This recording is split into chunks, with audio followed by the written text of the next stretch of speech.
Bueno, buenos días. Bueno, mi nombre es Fernando González Prada y bueno, soy instructor de IT College hace unos 17 años y bueno, hace más de 20 años que soy consultor con tecnologías relacionadas a datos, bases de datos, business intelligence, data science, data engineering, machine learning, como quieran llamarlo. He trabajado bueno, en todas esas tecnologías. Les invitamos a este webinar que es Introducción a Spark SQL y Spark Streaming para profesionales de bases de datos. La idea de este webinar, que va a durar aproximadamente una hora, es mostrarles cómo podemos trabajar con Spark. No sé si conocen Spark. Spark SQL es la tecnología que tiene Spark para poder manipular datos. La idea es contarles un poquito cómo trabaja esta herramienta y más que nada orientarlos también en este proceso de que estamos todos yendo hacia un nuevo rumbo profesional, ¿no? Que los proyectos que tradicionalmente son proyectos de base de datos y business intelligence eran proyectos mucho más simples y que ahora empiezan a incluir tecnologías nuevas, ¿no? Como streaming, trabajar con herramientas de Big Data, trabajar en la nube. Bueno, entonces la idea de este webinar es, bueno, mostrarles cómo trabajar con esta tecnología nueva y sobre todo que vean también cómo se pueden aprovechar los conocimientos que tienen ustedes ya de base de datos y de SQL en particular, ¿sí? Les quiero empezar a contar un poquito desde el contenido de este webinar, qué es lo que vamos a hacer. Bueno, como les decía, es Introducción a Spark SQL, Spark Streaming. Spark es una herramienta para procesar información en un entorno de Big Data. Se puede usar realmente para algo que no sea Big Data, pero en principio es para trabajar con Big Data, porque más que nada está pensado para poder trabajar procesando información en paralelo en múltiples nodos, ¿no? Entonces, bueno, obviamente la idea es que lo utilicemos cuando tenemos información realmente importante. Definir Big Data, qué es Big Data, qué no es Big Data, bueno, es un tema más complicado, en el cual no quiero meterme demasiado, pero esto es un webinar corto para mostrarles cómo es una tecnología, pero en principio podemos decir que Big Data es cuando la información que tengo que trabajar no la puedo procesar solamente con un servidor nada más, ¿no? Entonces ahí tengo que empezar a recurrir a múltiples servidores. La tecnología inicial que inició todo esto de Big Data fue Apache Hadoop, no sé si lo habrán oído nombrar, que bueno, en su momento fue revolucionaria y que bueno, tuvo su momento y tuvo también sus limitaciones. Y bueno, Apache Spark es un poco el heredero de esta tecnología y es la herramienta que vino a cubrir muchos de los problemas que tenía Hadoop y a mejorarlos. Básicamente, Hadoop trabajaba en disco, Apache Spark trabaja en memoria, con lo cual supone una gran diferencia, ¿ya no? Sobre todo lo que es Machine Learning, que tiene muchos algoritmos que iteran sobre los datos múltiples veces, entonces hacer eso sobre memoria, obviamente que es mucho más económico y más rápido que hacerlo sobre disco, ¿no? Pero básicamente también es una tecnología que trabaja con múltiples nodos y que la información que yo voy a trabajar se distribuye entre diferentes nodos, cada nodo procesa su parte y después, bueno, devuelve los datos hacia lo que es el nodo principal. La idea no es hablar mucho más de lo que es Spark. Puntualmente, bueno, tuvimos otros webinars que hablamos mucho de esto. Acá la idea es contarles más que nada cómo trabajar con Spark utilizando los conocimientos de ustedes de base de datos. Es una introducción. Obviamente que podemos hablar horas y horas. Yo en una hora no les voy a poder contar todo lo que hay acá dando vuelta, ¿no? Apache Spark es la tecnología líder hoy por hoy en el mercado para Big Data. Es una tecnología open source. Y bueno, al ser open source yo lo puedo bajar, puedo instalar en cualquier servidor, cualquier máquina.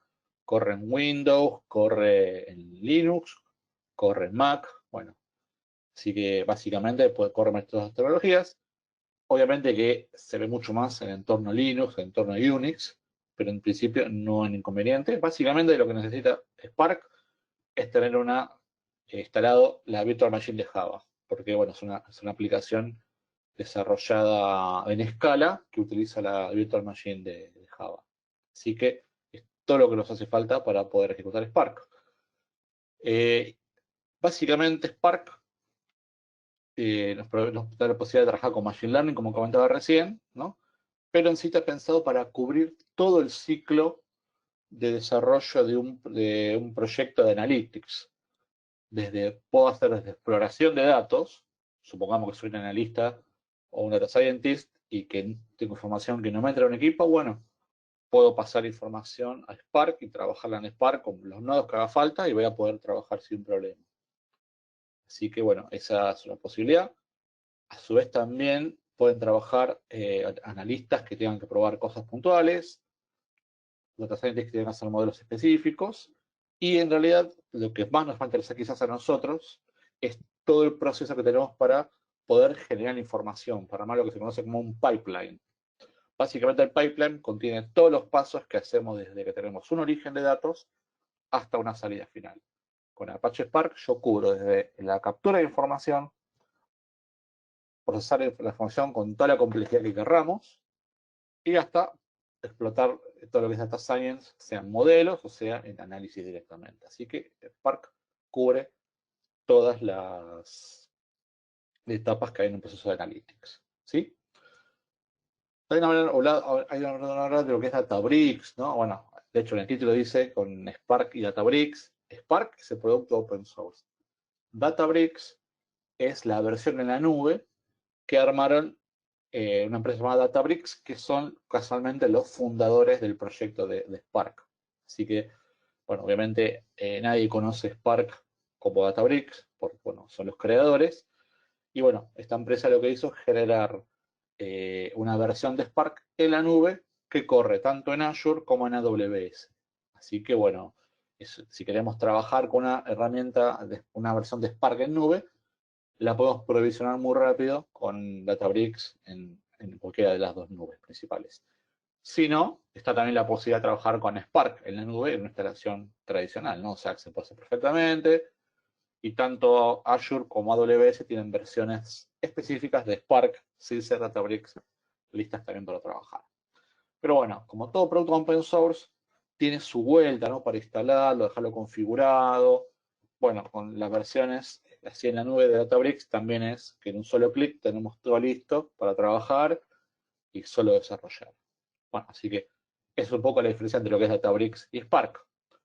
Todo lo que vamos a ver hoy lo voy a correr sobre Azure Databricks, pero lo podrían correr tranquilamente sobre AWS o sobre Spark open source directamente. ¿Sí? Bueno. Y dentro de lo que es Spark, esto, lo último que voy a hablar de Spark, ya hacia nivel de lo que es el entorno general, y ya arrancamos en sí con lo que nos interesa, que es la parte de cómo trabaja con los datos. Los componentes del ecosistema de Spark básicamente son Spark SQL y Data Frames, que es todo lo que de lo que vamos a charlar hoy, que es básicamente la forma que yo tengo de consultar información, la estructura del Data Frame, que es la que tiene información en memoria que yo voy a trabajar y manipular. Y bueno, que la IA puede manipular tanto con lenguajes de programación como Python, como Scala, como Java, como R. Y básicamente lo que más por ahí nos interesa en este caso hoy por hoy es el SQL. Van a ver un poco la interfaz de cómo se conecta el lenguaje SQL con todo esto. Está también la posibilidad de trabajar con streaming, que es otro componente importantísimo, y yo diría que es el segundo componente más utilizado dentro de lo que es el ecosistema Spark, después de lo que es Data Frames. Streaming básicamente, bueno, como sabrán, que es la palabra de moda, ¿no? En estos momentos, que todos los sistemas tienen que consumir información en real time y, bueno, procesar y todo eso.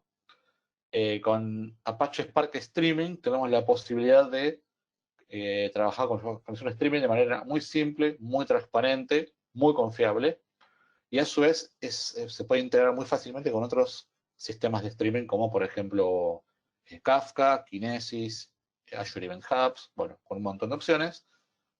Les voy a mostrar una demo de cómo podemos bajar información desde un file system a medida que va llegando y cómo la procesamos on demand. ¿Sí?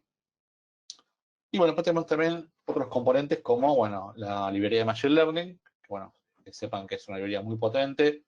Tenemos todo tipo de algoritmos y hasta incluso tenemos la posibilidad de trabajar también, bueno, con todo lo que es Deep Learning, o sea, en Spark, a nivel Machine Learning, podemos hacer todo lo que hacemos con otras tecnologías y hasta incluso podemos usar Python también acá. Podemos utilizar scikit-learn para los que vienen de Python y todo eso. De hecho, Spark es una excelente plataforma también para los que vienen trabajando en Data Science con Python. A veces pasa que estamos con un proyecto y no tenemos del todo claro eh, si por el volumen justifica poner Spark o directamente trabajar con un equipo un poco más grande con Python nada más. Bueno, una gran ventaja de utilizar me llama Spark es que yo puedo también una especie de integrar código Python nativo con Pandas o con scikit-learn. Tengo la posibilidad de integrarlo dentro de Spark y bueno, y después ir, bueno, algunas cosas migrándolas a formato pre-nativo, ¿no? Por ejemplo, muchas veces pasa que el problema que tengo con Python es el volumen para procesar la información. Pero ahora que yo proceso la información, ese volumen no es tan grande, ya me queda como procesado, y por ahí lo puedo trabajar tranquilamente con scikit-learn o hacer gráficos con Seaborn, con todas esas herramientas. Entonces, muchas veces se hace de que migro el código a Spark y, bueno, utilizar, por ejemplo, Pandas. Tiene una librería llamada Koalas, que es compatible y que usa todos los nodos. Así que está bueno que le cambio solamente la librería y ya tengo el código para correr. Y después, bueno, con esa información procesada puedo trabajar con scikit-learn, con lo que quiera. O sea que se puede hacer de ahí una transición en algún momento de Python hacia todo lo que es Spark, ¿sí? Bueno, y el último componente que es todo lo que es el componente para trabajar con grafos, que bueno, que es para detección de relaciones en redes sociales y similares, que bueno, no vamos a ver nada de esto, ¿sí? Estos son los principales componentes y obviamente está el Spark Core, que es el que bueno, se encarga de dar soporte a todos estos componentes, ¿no? Como les contaba, está escrito en Scala, Spark, así que todo lo que se puede hacer con Spark se puede hacer con Scala, también con Java, que son lenguajes compatibles, y bueno, también tenemos la posibilidad de trabajar con Python, R y con SQL. Con R, Python y SQL se puede hacer casi todo, no todo 100%. Hay algunas cosas muy puntuales que por ahí no se pueden hacer y que hay que hacerlas con Scala o Java. Y eventualmente puede ser que algunas cosas se puedan hacer con mejor performance con Scala y Java que con Python y los otros lenguajes. Pero en principio, para el 99% de lo que vamos a hacer, se puede hacer como quieran los lenguajes. El lenguaje que vamos a hacer hoy es Python y cosas con SQL, ¿sí? Bueno. Habiendo dado un poco la presentación de Spark para los que no lo conocen, la idea ahora es empezar a trabajar ya directamente, bueno, con unos ejemplos en Azure Databricks directamente. Todo lo que yo voy a mostrar es aplicable a también la herramienta open source, salvo un comando que otro que por ahí se los comento en el momento, así que todo lo que vemos acá es aplicable. Bueno, en principio yo estoy en Azure Databricks, en Azure tengo, bueno, algo que se llama Workspace, que es, perdón, en Databricks, no en Azure en sí, sí es parte del producto. El Workspace me permite organizar carpetas, subir datos. Tengo que crear un par de componentes. Y bueno, yo tengo ya instanciado un clúster en este equipo. Voy a trabajar con un clúster, ¿sí? Para poder programar, para poder trabajar con Azure Databricks, lo que hacemos es crear un notebook. Para los que no conozcan, un notebook es como si fuera un script, pero con la gran diferencia que tiene la posibilidad de que puedo trabajar, además de con código, puedo poner texto descriptivo, puedo poner imágenes, y lo más interesante de todo, puedo mostrar los resultados de la ejecución del código. Entonces, el notebook me permite armar scripts donde yo ejecuto, muestro los resultados, los puedo exportar, puedo mandar esto como HTML para que alguien lo vea, o puedo exportar todo el notebook para que lo vea otro data scientist, bueno, muchísimas cosas. Bueno, el notebook, esto más que nada para los que no lo conocen, los que ya trabajaron con algo de data science, tienen claro que es un notebook, ¿no? En el caso de lo que es Databricks, el notebook que tiene es Apache Zeppelin, incorporado con algunas mejoras. Muchos de los comandos de Jupyter Notebook también son compatibles. Bueno, entonces en principio para trabajar con, en este caso con Databricks, yo lo que hice es crear un notebook en Python. Acá ven que dice Python. Esto significa que es el lenguaje por defecto del notebook. Lo cual significa que si yo no digo cuando ejecuto un código qué lenguaje es, va a asumir que es Python. Pero yo también puedo utilizar otros lenguajes mezclados en el mismo notebook. Ahora vamos a ver cómo se hace y vamos a ver, bueno, cómo interactúo con todo eso, ¿sí? Dentro de lo que es el notebook, Yo el código lo pongo en celdas puntuales de código y ejecuto cada celda. Bueno, en este caso, lo primero que hago es llamar a las librerías que vamos a utilizar. Vengo acá, hago clic en Runs Cell y lo ejecuto. Bien, pero esperen un segundito que voy a borrar todos los resultados. Si arrancamos de cero con la salida, no tengo lo que yo ejecuté antes. Bueno, para poder trabajar a entrada, lo que hago es llamar a Spark SQL, que es la librería puntual que tiene todo lo que vamos a utilizar hoy por hoy. Y como me trabajo con Python, trabajo puntualmente con PySpark, que es una librería, que es la librería que damos el intérprete para trabajar con Python dentro de Spark. Y creo una sección de Spark. Yo ejecuto con este botón, pero a partir de ahora voy a empezar a ejecutar con un shortcut para que sea mucho más fluido. Más que quería mostrar cómo era. Bueno, ya estoy conectado, tengo Spark versión 2.45. ¿Sí? Bueno, en principio, la idea de esta demo es mostrarles cómo manipular archivos y cómo trabajar con ellos, ¿no? En este caso, quiero ver el file system que tengo, a ver qué archivos tengo por acá. Como les contaba, yo tengo un workspace donde puedo subir archivos. También puedo conectar a una base de datos, puedo conectar a un data lake, por una cuestión de simplicidad. Obviamente hoy voy a conectarme localmente para solamente mostrar lo que me interesa, que es cómo manipular los datos. Todo el resto es administrativo y se ven en otros cursos. Entonces, acá, como esto ocurre en Unix, tengo la posibilidad también de, si quiero, ir por un segundo a Unix y preguntar alguna cosa. Por ejemplo, acá, con porcentaje fs, lo que hago es llamar al shell de Unix y que me muestre con el comando ls los archivos que tenemos. Ejecuto. Y bueno, fíjense que lo manda al clúster y me muestra acá el resultado de las carpetas que tenemos. ¿Sí? En principio a mí me interesa más que nada trabajar con otras carpetas. Fíjense que dicen DBFS, File Store, Databricks. Bueno, DBFS significa Databricks File Store. Es este file system propio de Databricks. ¿Sí? Tanto Spark como Databricks en sí no guardan información propia, no son bases de datos. Es un producto para procesar información, pero se conecta a un origen y genera un destino eventualmente. No guarda datos por sí mismo, no es una base de datos, se lo aclaro por eso. Bueno, entonces acá voy a ver en el directorio tables, y acá vemos que tenemos, bueno, unas carpetas. Acá tengo una que va para la demo después, y acá tenemos movies.parquet, que es un archivo que me interesa acá. Vieron que dice .parquet. Bueno, Parquet es el formato de Big Data más utilizado y es el más efectivo para trabajar por lo general. No voy a entrar en una discusión de por qué es mejor o nada, pero sepan que Parquet es el formato por lo general más recomendable. ¿Sí? Entonces, bueno, vamos a trabajar acá, que tengo una base de datos de películas. ¿Sí? Bueno.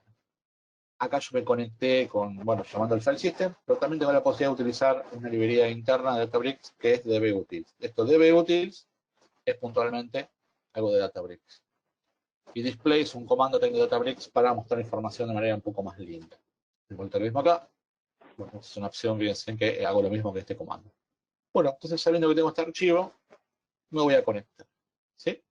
Entonces el primer paso que hago es leer este archivo. Llamo puntualmente a las librerías que me interesa para poder manipular el archivo. Y lo que hago es, bueno, defino una variable con el nombre del archivo. Y miren lo que hago acá. Movies igual a spark.read parquet file parquet. Lo ejecuto. ¿Y esto qué me crea? Observen, me dice movies PySpark SQL data frame. El data frame es una estructura rectangular en memoria. Es similar a lo que es un data frame en R, en Pandas. Básicamente es una tabla que tengo en memoria y a partir de ese momento yo, cuando trabajo con los data frames, manipulo los data frames. Ya se acabó mi vínculo con el archivo original. Para mí ahora el data frame es mi tabla y bueno, voy a trabajar con ella como trabajo con una base de datos. Manipulando filas, manipulando columnas, básicamente es lo mismo. Y es además una abstracción, porque el data frame es exactamente igual si yo traigo datos de un archivo, si los traigo de un streaming, si los traigo de una base de datos, es lo mismo, es una abstracción. ¿Sí? Bueno, entonces, ya que creé data frame, fíjense que tengo acá 3 columnas, nombre del actor, nombre de la película y el año producida. Con display puedo mostrar los datos. Entonces me dice que Spark, como yo lo ejecuto, dice Spark Jobs, ¿no? Voy a abrir acá un segundito. Me muestra acá que tengo job número 40, etapa, bueno, acá tengo todos los pasos que hace internamente Spark para ejecutar este proceso. Acá es un archivo chico, que entra obviamente muy cómodo en memoria, con pocos datos, pero si esto fuera algo, un archivo gigante de, no sé, de varios teras, bueno, habría acá un trabajo importante entre varios nodos para generar esa información, que finalmente yo, como nodo controlador, la estaría viendo, ¿sí? Entonces, bueno, en este caso, lo ejecutamos y bueno, acá me muestra un sample de los datos. El actor, el nombre de la película y el año de producción, ¿sí? Bueno. También puedo ver el esquema, más allá de que yo hice clic recién para que vean ahí abajo de la expresión de data frame y la estructura de los campos, programáticamente puedo mostrarlo con el comando print esquema. Fíjense que acá tengo los campos también, con el tipo de dato, y me dice root. Acá mucho no me dice, porque en definitiva está todo en una misma jerarquía, pero yo también puedo tener datos anidados entre sí. Puedo tener un array dentro de un dato y bueno, puedo armar esquemas bastante complejos, sobre todo cuando trabajamos con archivos JSON. Esto es una demo, así que no vamos a ver mucho más que eso, pero se les comento para que sepan, ¿sí? Yo con display mostré los datos acá de una manera bastante linda, ¿no? Este gráfico, bueno, este gráfico, esta tabla, tiene un lindo formato. O sea, display, que es un comando de Databricks. El comando de Spark, para mostrar los datos, es show. Básicamente cumple la misma función, la diferencia es que la salida es mucho más parecida a una consola, ¿no? Con show 5 me muestra 5 datos nada más, 5 filas. Si le saco el 5, me va a mostrar en principio las primeras 20 nada más, ¿sí? Prácticamente es lo mismo. Bueno, también, si queremos ver los datos, cómo están compuestos, tenemos un primer paneo de los datos, con describe. Bueno, me muestra acá algunas estadísticas de sumarización. Por ejemplo, acá tengo el count, la cantidad de valores únicos que hay en cada una de las columnas. La media para las columnas que son de numéricas, ¿no? Está claro que no me va a sacar la media del actor, ¿no? Y bueno, obviamente acá, claro que estos no son valores, digamos, que me digan algo, ¿no? La media de un año mucho no me dice, ¿no? Pero bueno, son valores para tener en cuenta más que nada si vamos a hacer un análisis estadístico, ¿sí? Entonces, bueno, hasta acá vimos cómo de un archivo, cómo lo pongo en un data frame, ¿no?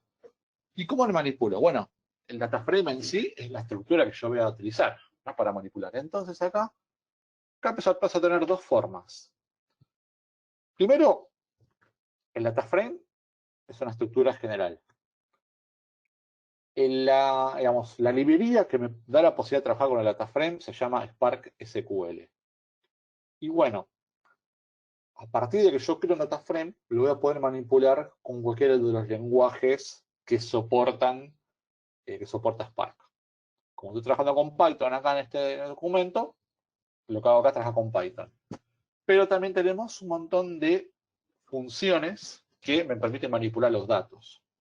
Y vamos a ver después que como se van acercando también al código SQL y cómo después puedo escribir código SQL con una estructura distinta al data frame, que vamos a llegar en un ratito. Entonces, acá vemos que básicamente las funciones se las llaman transformaciones, porque hacen alguna transformación en un data frame en principio. Acá, por ejemplo, tengo movies.select y tengo actor name, produce year y show. ¿Qué hago en esta transformación? Lo que hago es, bueno, del data frame movies me quedo solamente, selecciono solo dos columnas, ¿no? Entonces, bueno, acá lo vemos. Otra opción dentro de lo que es Spark SQL es usar Select Expression, que es similar a Select, pero más parecido al código SQL. De hecho, yo lo que hago es embeber un poco SQL acá.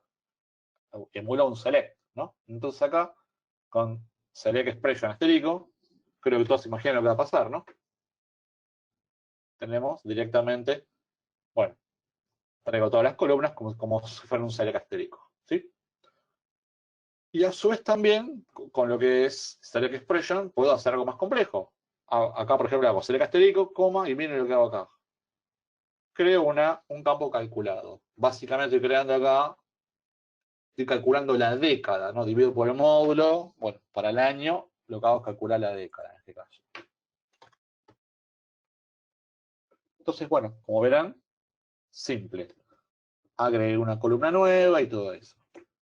Pregunta importante, el data frame, ¿yo lo puedo modificar? Bueno, el data frame en sí es inmutable, no lo puedo modificar. Lo que pasa en realidad es que yo cada vez que hago una transformación, estoy creando otro data frame nuevo con el mismo nombre.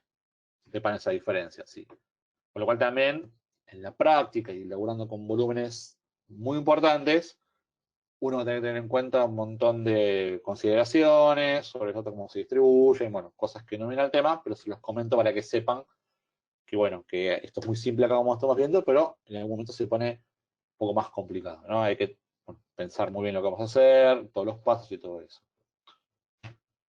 Pero básicamente, cuando yo lo ejecuto, lo que hace es crear un data frame nuevo. Y de hecho, para los que trabajan en base de datos, sabrán, ¿no?, que las bases de datos tienen algo que se llama el explain plan o plan de ejecución, ¿no? Bueno, en Spark pasa lo mismo. En Spark yo puedo hacer un montón de transformaciones sobre un data frame, pero la realidad es que todo el proceso se dispara cuando yo llamo a la última transformación que hay en toda la instrucción. Y en ese momento Spark determina todos los pasos que previamente yo le marqué y genera un plan de ejecución para ver cuál es el acceso más óptimo a los datos. Bueno, entonces, básicamente, bueno, acá lo que hice es crear una curva nueva y crear un data frame nuevo. Bueno, obviamente esto es para mostrar, hay múltiples opciones. Y aparte hay opciones para hacer lo mismo con otro tipo de código, pero bueno, no vamos a entrar tampoco con tantos detalles. Con conto asterisco, como se imaginaban, me devuelve la cantidad de registros. Y bueno, y así puedo seguir haciendo un paralelo a todo lo que es SQL, bueno, que hay conversiones. ¿Sí? Bueno, y acá de 2 columnas. Con lo cual, bueno, esto es lo más simple de cómo yo selecciono datos, pero también tengo la posibilidad de filtrar, puedo hacer otras cosas más. Por ejemplo, acá tengo la transformación filter. En realidad hay 2 transformaciones, hay filter y where. Las dos hacen exactamente lo mismo, filtran datos. Básicamente el filter viene por el lado de convención, por ejemplo, de que en Python y Pandas se usa filter, y where más que nada porque se usan bases de datos, para que uno, dependiendo de qué lado viene, pueda pensar cuál de las dos usa, cuál se siente más cómodo. Es exactamente lo mismo. Entonces, por ejemplo, acá, movies.filter, lo que hago es filtrar los datos, y acá le paso la expresión que el año de producción sea menor al 2000. ¿Y esto qué me va a devolver? Los datos filtrados para del año 2000 para abajo, ¿sí? Lo mismo acá si filtro con igualdad. La igualdad requiere doble signo igual, como en Python, como en todo lo que es Python. Acá sí entra en todo lo que es igualdad, todo lo que es manejo de cadenas de texto, todo eso. Cuando estoy en un lenguaje como Python o como Scala, ahí entran las reglas propias del lenguaje en sí, ¿no? Pero trabajamos con SQL, obviamente pasa lo mismo, ¿no? O sea, van a ver que es mucho más simple. Yo les estoy mostrando los dos caminos y también para que vean después por qué SQL va por otro lado. ¿Sí? Bueno, acá año 2000 filtré y así sucesivamente. Bueno, el distinto es con sin una numeración en igual, no es con el mayor y menor. Y bueno, y acá está un poco lo que les contaba antes de que yo puedo juntar transformaciones. ¿Cómo hago un filtro múltiple? Bueno, con 2 condiciones. En este caso, yo podría escribir una expresión que anide las dos condiciones, pero ¿qué es lo más simple en este caso? Observen, acá quiero filtrar por películas que sean de mayor al año 2000 y a su vez que el largo del título sea de menos de 5 caracteres. Entonces hago movies.filter, filtro por año, y después le hago otro filter más y filtro por la cantidad de caracteres menores a 5 del nombre del título. ¿Sí? Lo ejecuto Y bueno, efectivamente, fíjense en que títulos con 5 caracteres y películas mayores al año 2000. Acá está lo que les comentaba de que yo anido expresiones. En este caso hay dos transformaciones. Cuando lo voy a ejecutar, al momento que lo ejecuto con el punto show, que en realidad es la última llamada, ¿no? O sea, al mostrar los datos, lo que hace Spark es directamente hacer el plan de ejecución y se fija cómo acceder los datos y lo dispara. Ese proceso lo hace independientemente del lenguaje que yo use. Es todo igual ese proceso, ¿sí? El lenguaje en sí es un tema de mi gusto, ¿sí? Esta es la forma estándar que yo trabajaría filtrando, utilizando tipo SQL dentro de Python, ¿sí? Ahora, yo les prometí que se puede usar SQL puro también, ¿no? Bueno, ¿cómo hago para trabajar con SQL puro? Hasta ahora les contaba que la unidad con la que yo trabajo, la abstracción, es el data frame. Para poder trabajar con SQL puro, tengo que crear tablas o vistas temporales. El concepto es similar. No quiero meter en la diferencia porque puedo hablar 20 minutos y no es el sentido de este webinar. Básicamente, eh, hay tablas que duran, aparte, más allá de un restart del clúster, hay tablas que se expresan físicamente, hay tablas que solamente duran la sesión. Bueno, hay un montón de diferentes posibilidades.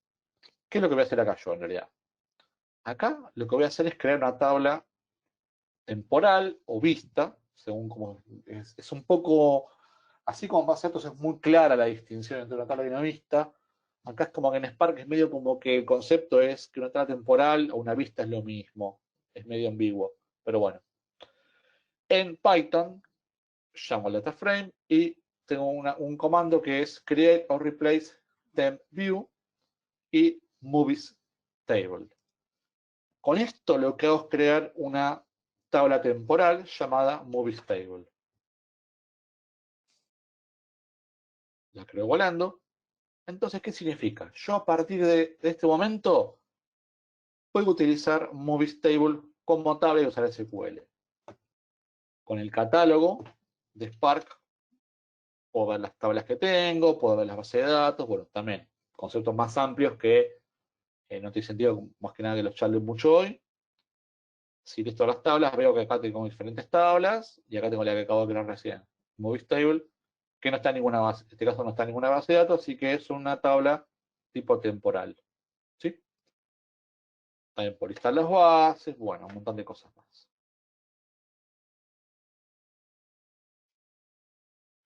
Entonces, a partir de ahora que tengo una tabla, tengo la posibilidad de trabajarla con código SQL.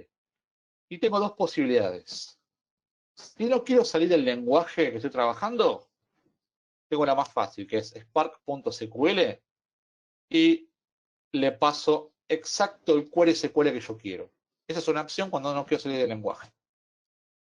Y después con .show lo que hago es mostrar el resultado de esto. Esto devuelve un data frame, en este caso. Entonces, como verán, se castra con un table. Bueno, muestra todos los datos. Y si no, directamente llamo al lenguaje SQL. Entonces acá, con porcentaje SQL, lo que le indico acá a Databricks, esto es una funcionalidad propia en sí de lo que es Databricks y el notebook. En Spark tradicional, con el línea de cuando no puedo hacer esto, puedo hacerlo siempre con un notebook que tiene esta posibilidad de trabajar con diferentes kernels. Con porcentaje SQL lo que hago es conectarme al lenguaje SQL y bueno, usar una instrucción. Acá es SQL puro, no hay historia con esto, ¿no? Entonces, lo ejecutamos y bueno, tenemos los resultados y bueno, lo trabajo como si fuera una tabla a partir de ahora. Y acá puedo hacer todo lo que yo necesite. Puedo manipular de la manera que quiera, usar todo el código SQL que yo quiera. De hecho, Spark SQL es compatible con el SQL estándar 2003, así que con el ANSI SQL, con lo cual puedo utilizar todo lo que está en el ANSI SQL y hacer lo que quiera. Y puedo obviamente modificar datos, puedo trabajar, puedo usar todo mi conocimiento. ¿Sí? Yo les mostré primero la forma en cómo lo hacía con Python. Bueno, si uno va a trabajar mucho con esto, está bueno conocer las dos formas. está bueno de entrada usar lo que sabemos de SQL y después empezar un poco a aprender también otras opciones con otro lenguaje, sobre todo para el código que hacemos por ahí con los analistas, que si cursamos código con data scientists. Pero bueno, están las dos posibilidades. Entonces tenemos la forma programática de acceder con SQL, que es con el comando Spark SQL. En este caso, uso la función de current day para ver la fecha de hoy. Le agrego acá al toque, como today. La forma programática. Y la forma con sintaxis pura SQL. Así que bueno, a partir de ahora ya es un tema de elección nuestra que utilizamos. ¿Sí? Y bueno, también podemos crear un dataset un poquito más interesante, quizás con más campos para hacer un group by, algo más interesante, ¿no? Para que vean más que nada el poder que nos da trabajar con SQL dentro de lo que es Spark, ¿no? Acá voy a abrir un dataset muy conocido, se llama de los diamantes, un dataset muy conocido en lo que es el mundo R, que viene incluido en Databricks. ¿Qué hago acá? Voy a abrir un archivo, siempre es spark.read para leer, y bueno, .format, en este caso CSV, es para abrir un archivo CSV. Bueno, el header igual true, esto está bueno aclararlo porque por defecto si no, no lo traería. Y algo muy importante, fíjense en esto, option infer esquema igual true. De esta manera, lo que hace Spark es leer el formato e inferir exacto cómo está armado. Y de esa manera, bueno, va a mapear el esquema como nosotros los conocemos. Esto es importante por el hecho de que muchas veces trabajamos con carpetas ya con datos y bueno, es una forma fácil de que Spark pueda saber que el formato es compatible y que no se va a pinchar en una lectura. Y bueno, por último con load, lo que hago es ya decirle directamente, bueno, carga este documento, ¿sí? Entonces, observen la sintaxis, vieron que voy bajando punto a punto de renglón. Es una forma de mostrarlo más simple todo esto en Python. Con la contrabarra puedo bajar de renglón y mientras mantenga la indentación me queda acomodadito. Si no, tendría que hacer todo a lo largo de una sola línea, sería un lío. Entonces, bueno, lo ejecutamos. Me queda el data frame diamonds. Y bueno, eso es un display para verlo. Esto sí es inevitable. O sea, yo para poder trabajar con Spark SQL, con código SQL estándar, tengo que primero crear el data frame. Una vez que lo creo, ahí lo registro como tal y lo trabajo. Vemos que acá tenemos un montón de campos distintos, ¿no? Con muchos campos numéricos, otros categóricos, puedo trabajar un poco más. Entonces, bueno, lo que hago ahora es crear una vista temporal llamada Diamonds.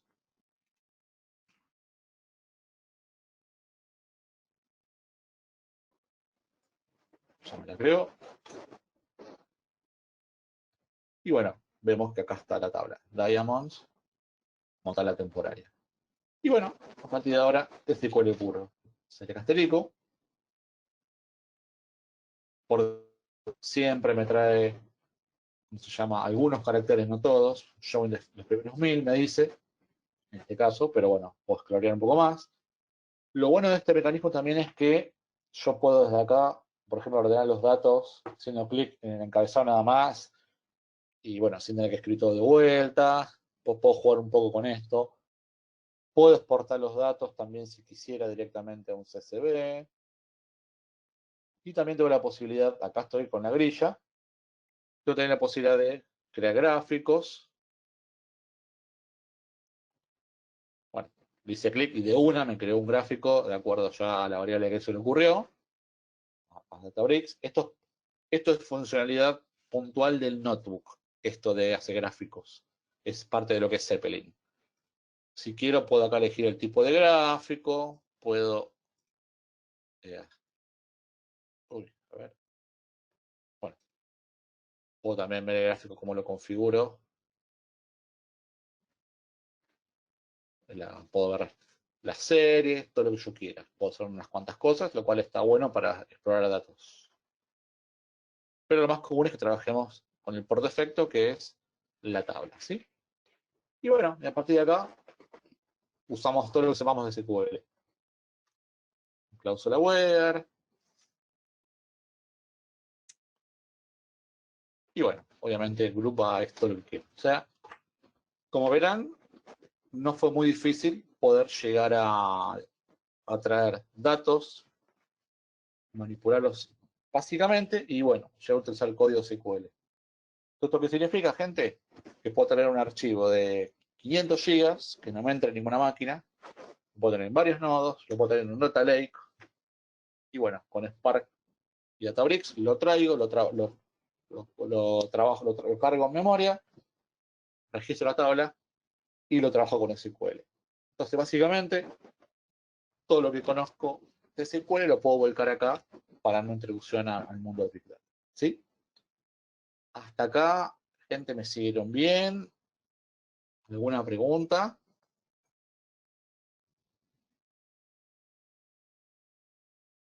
A ver, acá hay una pregunta de Martín Florio, es de hace rato, pero no te quise interrumpir.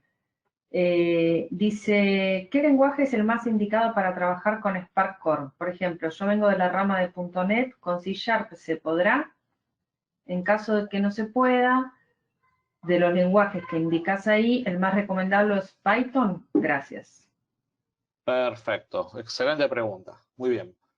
Bueno, primero, para lo que hablas de .NET, sí, te cuento que en lo que es Azure Databricks, recientemente está la posibilidad de instalando un componente opcional que bajas de la página de Microsoft para poder trabajar con C Sharp dentro de lo que es Spark y básicamente trabajas de lo mismo. O sea, en vez de usar Python como usé yo acá, usarías C Sharp en ese caso, con lo cual ahí no hay ningún problema.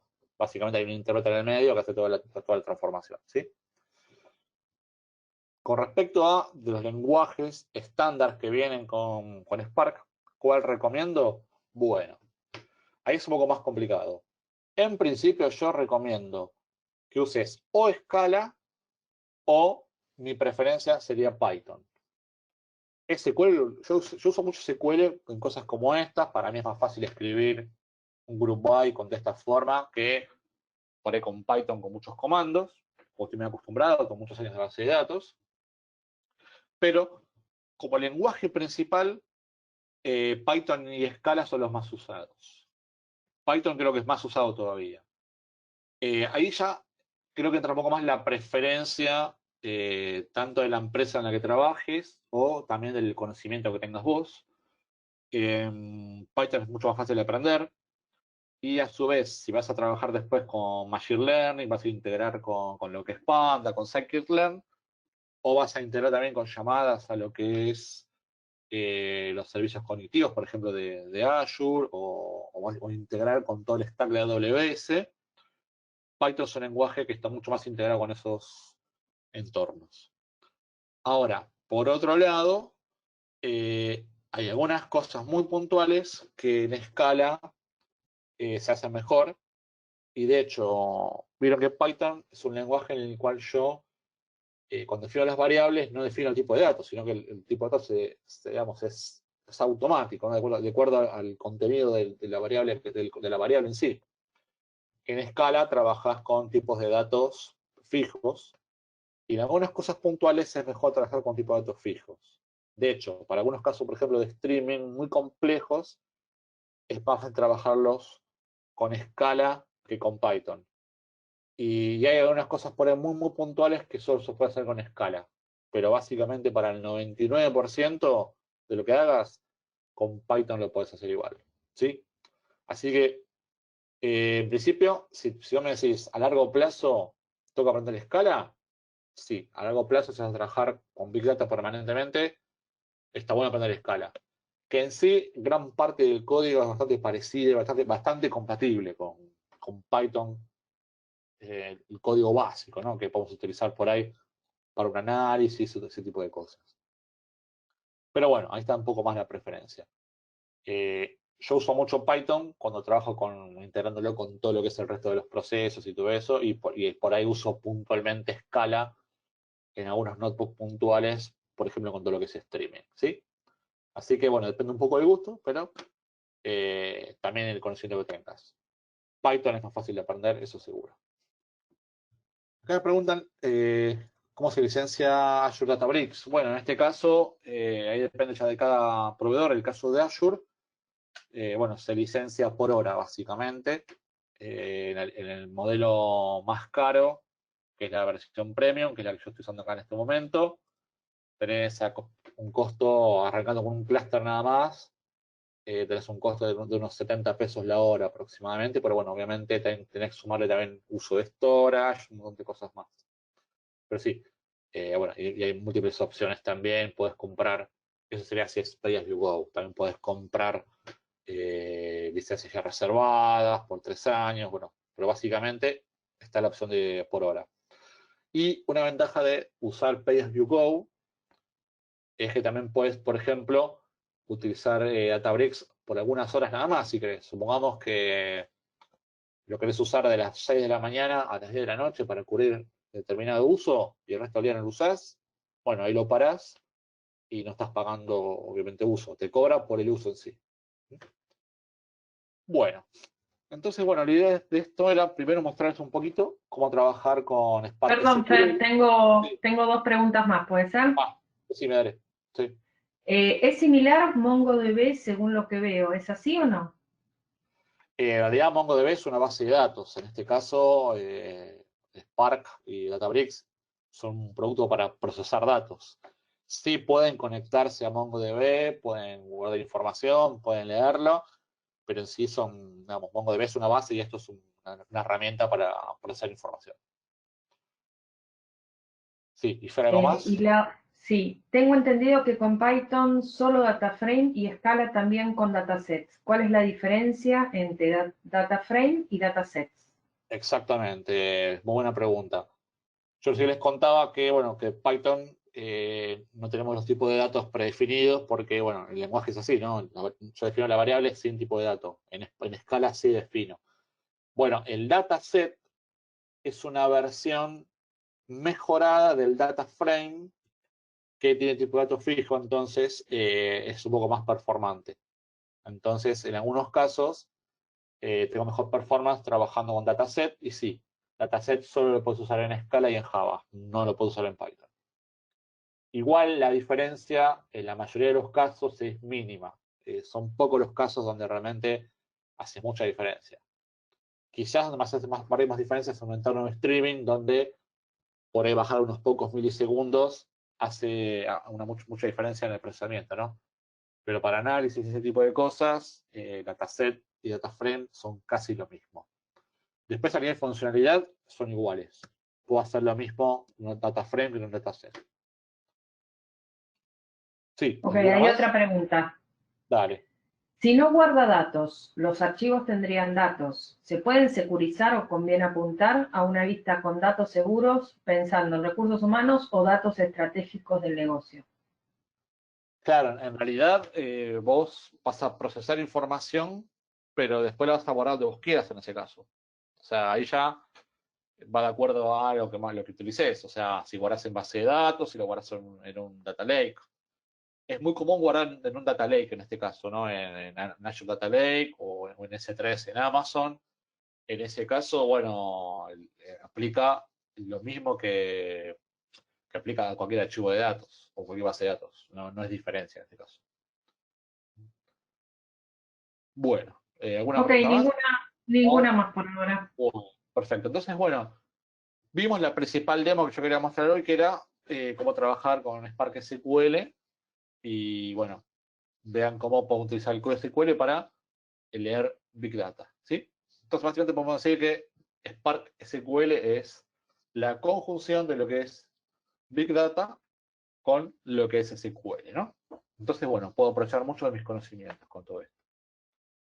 Quería mostrarles un caso más, ya que estamos, y bueno, el tiempo un poco nos da, porque si quiere quedar son unos 15 minutos más, y ya pues, con eso terminaríamos y habría algunas preguntas más. Pero básicamente yo les contaba que eh, una gran ventaja de Apache Spark es que puedo trabajar con streaming y lo hace de manera tan transparente el trabajar con streaming que directamente es casi lo mismo para mí que trabajar con modo batch, con lo cual me da transparencia, sobre todo en algo que es cada vez más común. que es integrar el mundo batch con el mundo real time, ¿no? Entonces, bueno, vamos a ver un poquito cómo utilizar streaming en Spark con Spark SQL y para que vean que es muy simple y que lo trabajo de la misma manera que trabajé recién, ¿no? Está claro que trabajar con streaming agrega un montón de complejidades nuevas al diseño de una arquitectura de una aplicación que son distintas al mundo batch, pero bueno, Spark hace que sea mucho más simple trabajar con esto, ¿no? Entonces quiero mostrar un ejemplo de cómo manipular unos logs, quiero que vean cómo llegan los datos, y bueno, es para que conozcan, vean que se puede hacer de una manera mucho más simple de lo que queremos, ¿sí? Spark tiene dos motores de streaming, uno se llama Spark Streaming a secas, que es el motor original, y después tenemos la versión más nueva que es streaming estructurado, ¿no? Structure Streaming, que bueno, es una versión mejorada a grandes rasgos. Structure Streaming trabaja sobre Spark SQL, trabaja sobre data frames. ¿Sí? La otra versión trabajaba sobre los RDD, que es la estructura básica interna, que, bueno, de la cual no hablé y tampoco voy a hablar porque no tiene sentido en este momento. Eh, Todo proyecto nuevo que se haga con streaming con Spark tiene que trabajar con streaming estructurado. No hay motivo para trabajar con el motor anterior, ¿sí? Entonces, con streaming estructurado, yo leo información de un origen de streaming y así como yo en batch tenía un data frame que lo cargaba y listo, en este caso, con streaming lo que hago es tener un data frame que en realidad no tiene principio ni fin, está permanentemente agregando información. O sea, es un data frame móvil, se va agregando información permanentemente. ¿Sí? Entonces les quiero hacer una demo chiquita como para que vean cómo trabaja, nada más, es un tema muy amplio, pero básicamente yo puedo consumir información de diferentes orígenes. Es muy común trabajar, para los que conozcan algo de streaming o hayan escuchado, es muy común trabajar con Kafka, es muy común trabajar con Kinesis de Amazon o con Azure Event Hubs, pero también es común que yo trabaje directamente con conectores propios, tanto de Spark como de Databricks, tanto de Databricks en Azure como Databricks en AWS, que cada uno suele agregar conectores propios, pero también puedo trabajar con los conectores de fábrica. Dentro de los conectores de fábrica, vamos a trabajar con el conector de archivos. ¿Qué hace el conector de archivos? Bueno, es muy simple. Escucha permanentemente a la carpeta que yo le indique y cuando lleguen archivos, automáticamente los toma y los procesa. Y bueno, los va a procesar de acuerdo a la lógica que definamos, ¿sí? Entonces, bueno, en este caso vamos a trabajar con esta manera. Si yo tomo datos de lo que es un conector distinto o de Kafka, y la manera de trabajar es la misma. La otra herramienta es la responsable de mandarme los datos. O sea que básicamente Spark es un consumidor de streaming, ¿sí? Entonces, bueno, vamos a simular, en este caso, un streaming con eh, archivos que aparecen permanentemente en el disco. Entonces acá tenemos unos logs de la NASA que están bajados en una carpeta. Están en la carpeta, acá en la carpeta File Store, Tables NASA.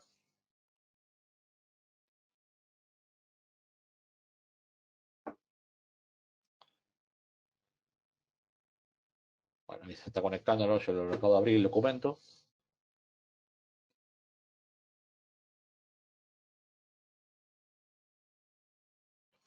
Acá tengo un segundo notebook porque por el hecho de que lo voy a usar para manipular archivos con la demo. Bueno, voy a borrar los resultados para no confundirlos y ven de cero todo. Bueno, acá lo que hago, lo que hay que hacer básicamente es listar los archivos que tengo en la carpeta.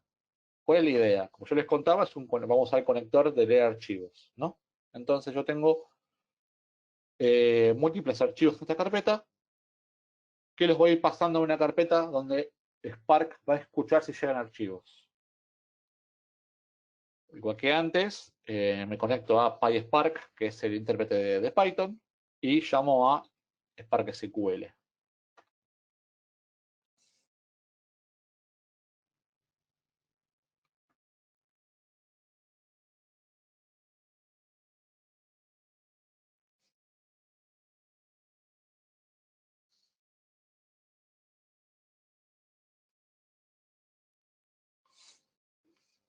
Bueno, entonces ya me conecté. Y bueno, primero vamos a hacer una pequeña exploración para que vean un poquito los datos que tenemos. Lo que hago acá es, bueno, en la carpeta esta que tengo los archivos originales, la voy a leer y son formatos de archivos JSON, con lo cual acá voy a leer JSON, vamos a ver qué contiene. Spark automáticamente, al si es JSON, bueno, infiere el esquema, o sea que dice read.read, o sea, yo acá leí estático, no leí como, estoy leyendo los archivos que hay, no estoy leyendo como streaming todavía. Lo que hago acá es leer la carpeta, acá leo la carpeta entera, o sea, todos los archivos JSON que haya ahí van a estar, con lo cual tengo que yo asegurarme de que va a haber solamente ese tipo de archivos, que no va a haber nada mezclado. Y bueno, tengo varias columnas, tengo, vamos a ver con el count, cuántos registros tenemos. Tengo casi 700.000 registros. Y vamos a ver algunos datos, un paneo general, para ver qué es lo que contiene.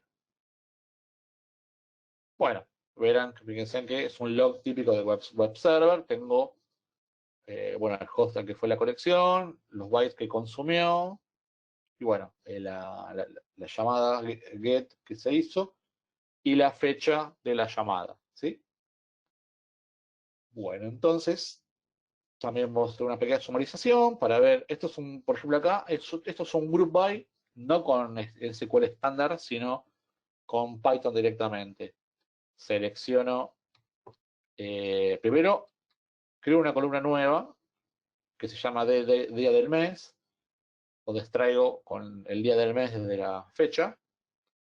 Selecciono dos columnas, hago un group by con estas dos columnas, y como agregación quiero que me haga un count según, digamos, del campo host, y que le ponga como alias count, y que los datos me los ordene descendentemente, ¿sí? Esta es la forma que le haría yo con Python, no utilizando la interfaz con SQL. Es solo para ver cómo es.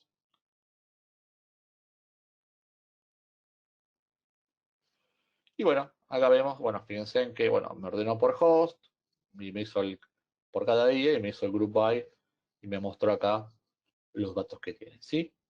Así que bueno, y acá vemos el esquema. Cómo está creado los datos. Si fuera un JSON con varias jerarquías, tendría también acá, dentro de cada una, tendría dos rayitas más y la jerarquía que se arma. Se puede armar cosas muy complejas también acá, ¿sí? Este es el esquema. Como verán, Spark asumió el esquema, ¿sí? Esto fue una lectura estándar, no leí nada en streaming. Quería que vean los datos que tenemos primero. Entonces, ¿cómo vamos a trabajar con streaming? Bueno, primero y principal, una gran diferencia es que el esquema que yo puedo normalmente, cuando trabajo con datos estáticos, puedo dejar que Spark lo asuma, no puedo hacer esto en, como llama, con streaming. ¿Por qué? Porque en este caso, si está la carpeta vacía, Spark no va a saber cómo trabajar los archivos. Entonces, eh, lo que hacemos en ese caso es directamente crear el esquema nosotros. Entonces, se crea el esquema, bueno, con struct type, y para cada columna define un struct field, y bueno, acá lo que hago es crear, bueno, el nombre del campo, el tipo de datos, si aceptan nulos o no. Básicamente, con esto lo que hago es definir el esquema en sí, ¿sí? Que yo también lo puedo hacer esto con archivos batch, pero bueno, yo no lo mostré por un tema de simplicidad. Esto es una demo, no es un curso, ¿no? Entonces acá lo que hago es creo el esquema llamado logs esquema y lo tengo ya definido. Entonces, ¿cuál es mi idea a partir de ahora? La idea es que yo voy a mostrarles cómo Spark me va a procesar los datos con streaming a medida que van llegando a la carpeta input. Esta carpeta, ¿tiene algún dato o no? Vemos que está vacía, no tiene ningún dato, ¿sí? Entonces, mi idea es que yo voy a pasar archivos acá y los voy a trabajar. Vamos a pasar solo un archivo por ahora. Voy a pasar un solo archivo. Le hago un notebook aparte para no mezclar tanto el código.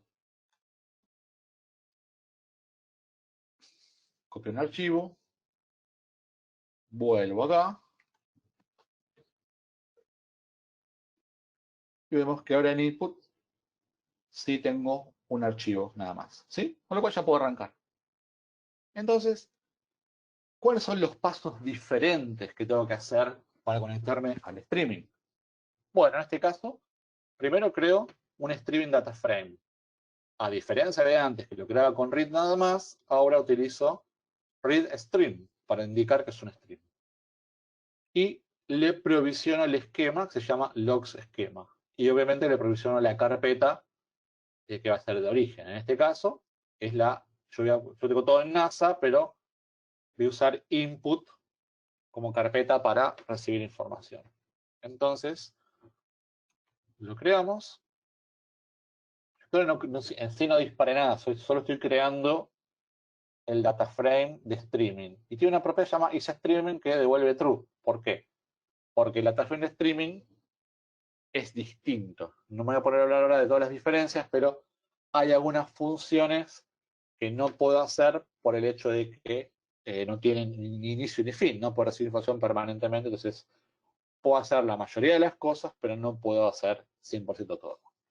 Entonces, es algo que me distingue de que es un data frame, pero de streaming. ¿Sí?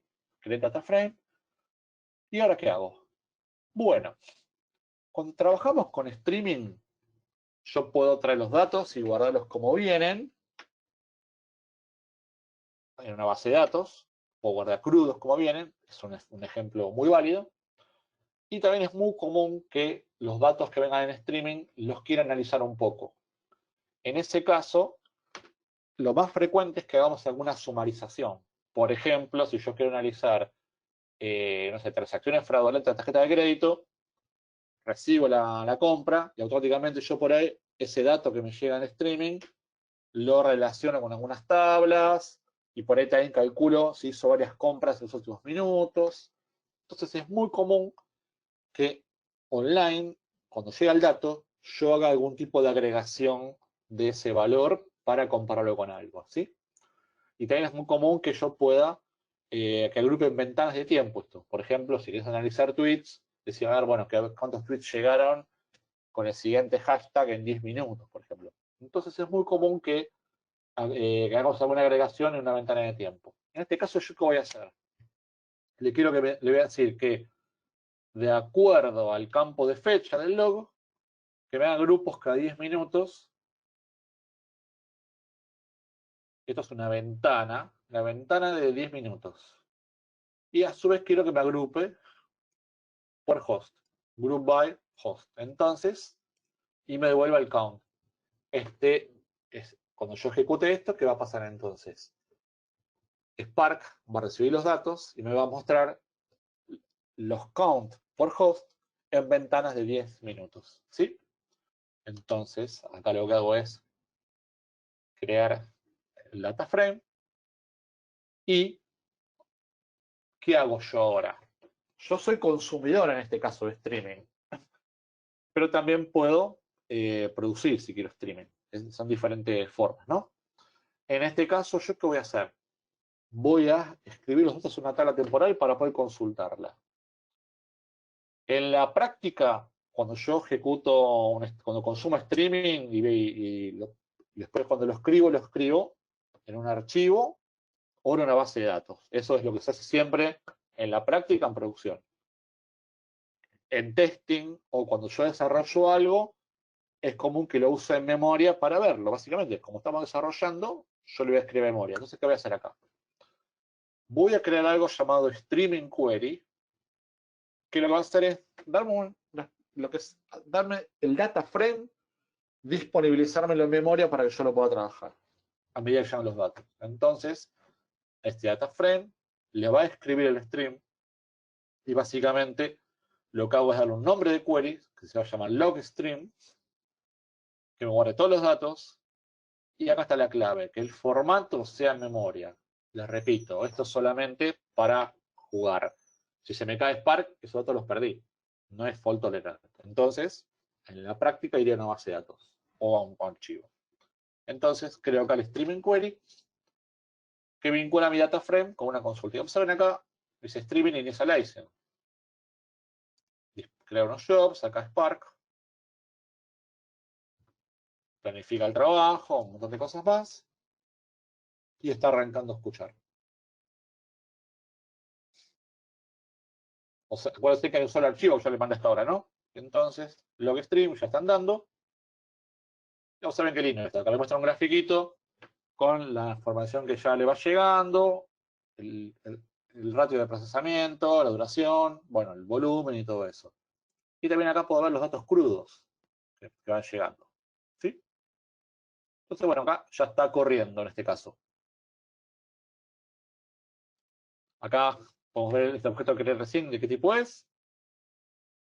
Fíjense en que es un streaming query. Y bueno, como yo acá le dije este streaming query que se llama como nombre de query logstream, puedo ver las tablas que tenemos. ¿Y qué aparece acá? Logstream como tabla temporaria. Y bueno, como tabla temporaria, la puedo consultar. Limit 10 acá, para los que no lo conozcan, es la forma estándar que tenemos, que está en estándar SQL de cómo yo filtro, pido solamente unos datos nada más. Acá le pido 10 datos nada más. Entonces, ¿saben qué me hizo acá? Window me dice start este día a las 18:40 hasta las 18:50. Esta es la ventana que me definió de acuerdo al timestamp que yo le dije antes. Para este host hay 10 registros. Y así sucesivamente. Entonces acá, observen, estos son los datos de streaming que nos van llegando y agrupados como queríamos.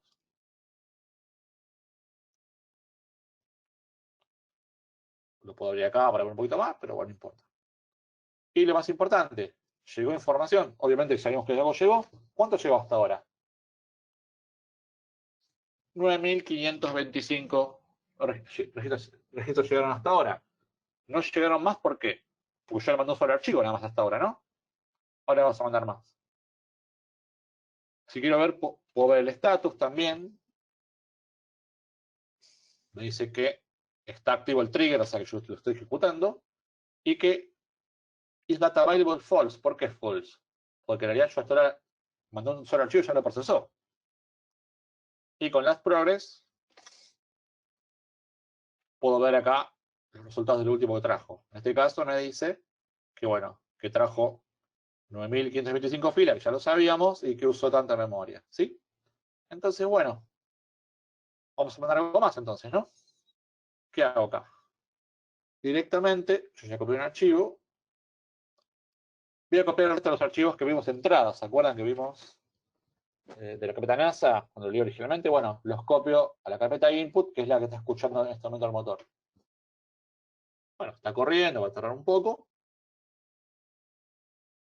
Volvemos acá y observen que los gráficos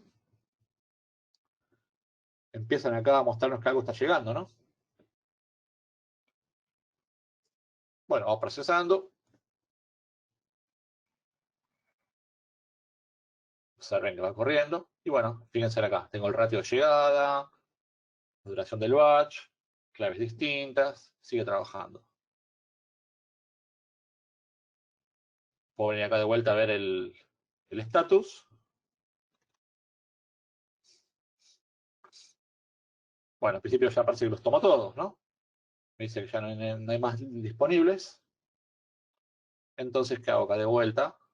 Acá en sí, si yo consulto la tabla,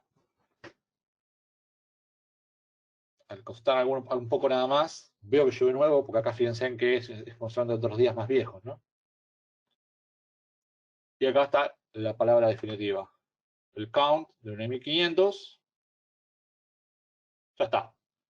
109.900, que yo sé que es exacto la cantidad de registros que tienen todos los archivos. O sea, ¿vieron qué lindo? Directamente moví carpetas, perdón, moví los archivos, automáticamente los escuchó, los recibió, los procesó, hizo su trabajo y bueno, con SQL los consulté. O sea, directamente, una escala de estructura, uso SQL para analizar Big Data en modo real time. ¿Qué les parece? Y bueno, también vemos acá que ya está parando, ¿no? Así que directamente, bueno, está frenando. Observen que, bueno, es bastante más simple, ¿no? De por ahí lo que uno piensa a simple vista. Se pueden hacer cosas muy interesantes con esto, sin ser tampoco un experto en Big Data, ¿no? Obviamente que armar estructuras de datos distribuidos muy grandes, con mucho volumen, tiene otra complejidad, hay que tener otras consideraciones en la arquitectura, todo lo que uno quiera, pero saben que con el conocimiento base que tenemos de SQL podemos arrancar con esto. No hace falta que tengamos un máster en streaming, ¿no? Bueno, tenemos el status, el último que llegó. Tengo algunas preguntas. Dame 2 minutos. Dame 2 minutos Dale. que ya termino. Me quedan 2 minutos, termino una cosa y listo. Entonces, yo terminé de procesar acá. Si yo estuviera en producción, esto va a correr permanentemente, ¿no? Que escuche permanentemente. Entonces, lo que haría es al streaming query, le digo await termination, que escuche permanentemente hasta que termine. Básicamente, no va a hacer nunca eso. Si yo pongo await termination, va a estar siempre escuchando indefinidamente, ¿sí? Entonces, esto lo quería en un script productivo. Como no estoy en producción, ni estoy haciendo una demo, o estoy desarrollando, y termine, lo paro con stop.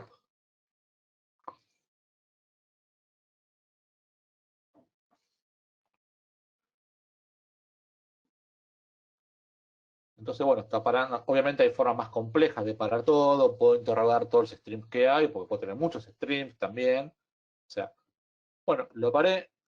Entonces volvamos acá al status.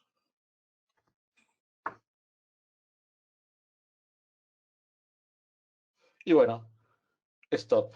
Y trigger active, false. ¿Vieron?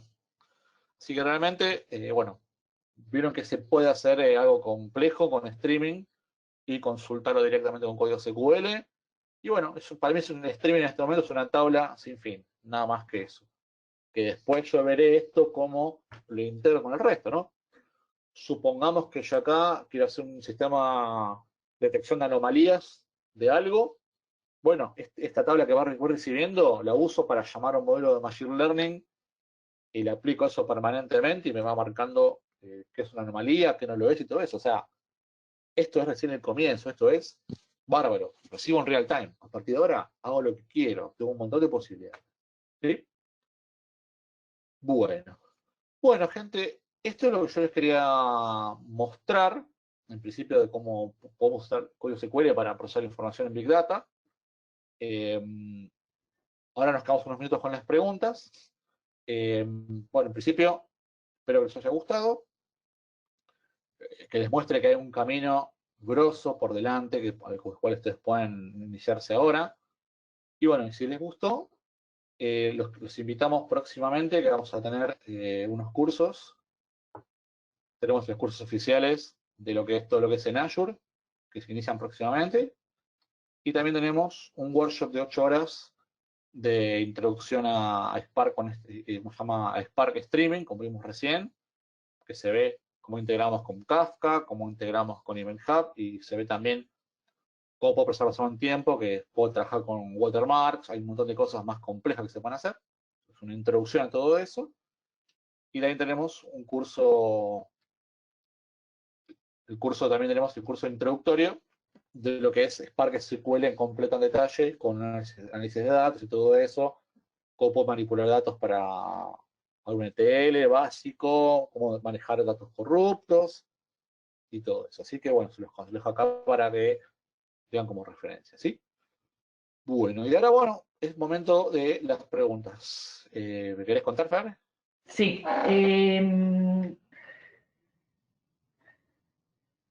Si instaláramos Spark on-premise y la empresa decide en algún momento ir a la nube, AWS o Azure, ¿es transparente la migración o requiere reimplementación?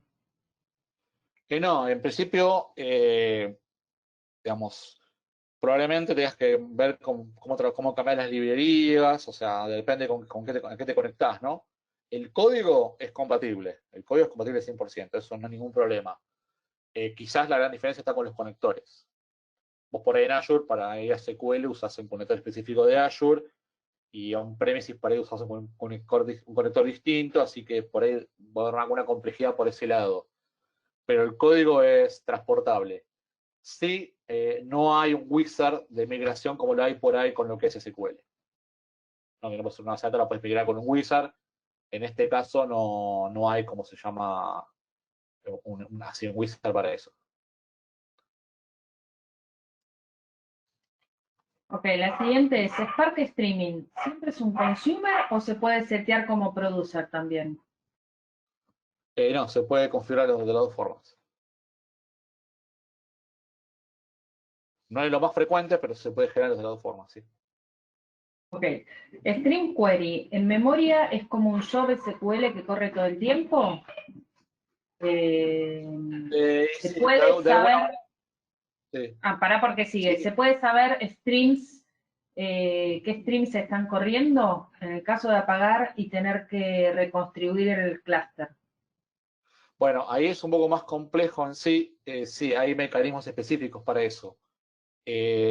Internamente, lo que hace Spark tiene un archivo de checkpoint donde va marcando el progreso, pero para casos donde vos tenés que está la posibilidad que se caiga y tenés que resumir todo, hay otros mecanismos, como por ejemplo algo que se llama watermark, que bueno, que se utiliza para marcar hasta dónde llegó y poder restartear el proceso. Bueno, es bastante complejo el tema, hay un montón de cosas en el medio, pero sí, se puede hacer todo para que sea fault tolerante. Ok, ¿por qué te permite desplegar registros el data frame?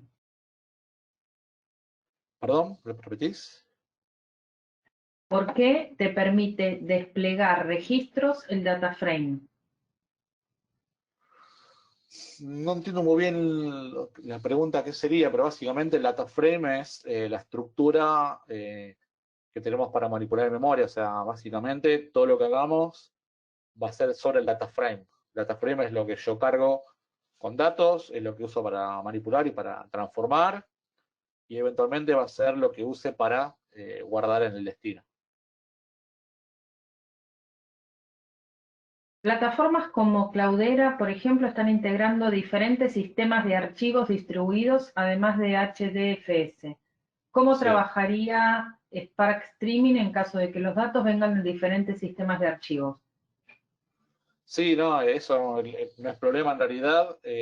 Básicamente, Spark Streaming puede leer bueno, obviamente de HDFS, lee el interno y también lee lo que es S3 de Amazon, lee lo que es Azure Data Lake, lee de todos los sistemas y hay plugins para todo tipo. Hay librerías propias, por ejemplo, para Event Hub, para Kinesis, o sea, básicamente de todo, e incluso hasta podés desarrollar tu propio conector si querés.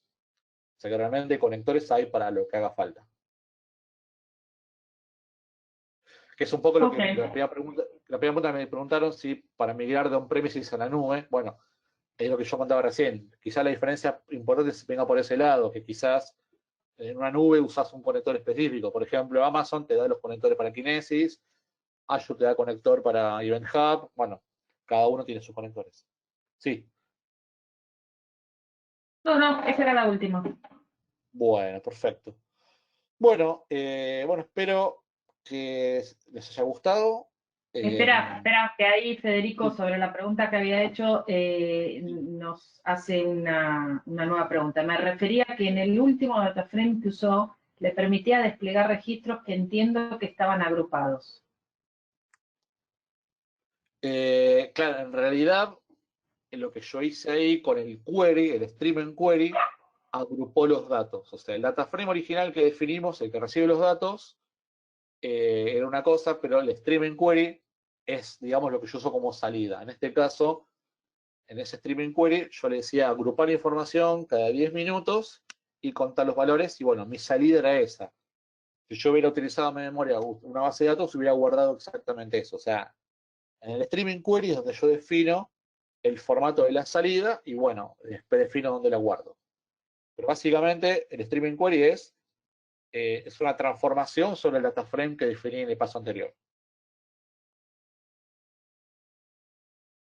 E incluso hasta podría yo escribir a más de un destino si quisiera, a la vez. Ok.